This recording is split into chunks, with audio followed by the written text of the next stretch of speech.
Bangladesh football ফেডারেশনের নতুন committee দায়িত্ব নেয়ার পর পার হয়ে গেছে ১ বছর। হামজা সৌমিত্রা লাল সবুজ জার্সি গায়ে চাপানোয় উন্মাদনা বেড়েছে দেশের ফুটবল নিয়ে। নতুন কমিটি দায়িত্ব নেয়ার পর মেয়েরাও জিতেছে সাব চ্যাম্পিয়নশিপ, পাশাপাশি প্রথমবারের মতো এশিয়ান কাপে খেলার যোগ্যতা অর্জন করেছে নারী জাতীয় ফুটবল দল। নতুন কমিটির ১ বছর পূর্তি উপলক্ষে রোববার কার্যনির্বাহী কমিটির সভা শেষে সাংবাদিকদের সামনে আনুষ্ঠানিকভাবে সফলতার ফর্দ তুলে ধরে বাফুফে।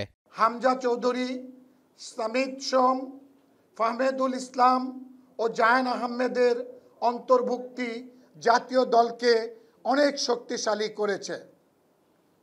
আপনারা জানেন, মার্কেটিং ও স্পন্সরশিপে উল্লেখযোগ্য সাফল্য আমাদের এই ১ বছরে আমরা অর্জন করতে সক্ষম হয়েছি।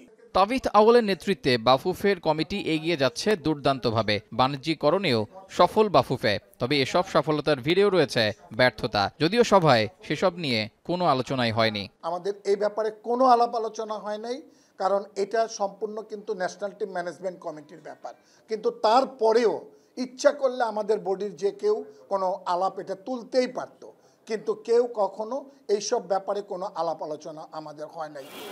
জাতীয় দল নিয়ে দর্শকদের আগ্রহ থাকলেও ঘরোয়া ফুটবলে তা নেই। ব্রডকাস্টিং থেকে শুরু করে মাঠের অভাব এখনও দূর হয়নি। সাথে ফেডারেশন কাপ, জাতীয় চ্যাম্পিয়নশিপ চলমান থাকলেও রয়েছে প্রচারণার অভাব।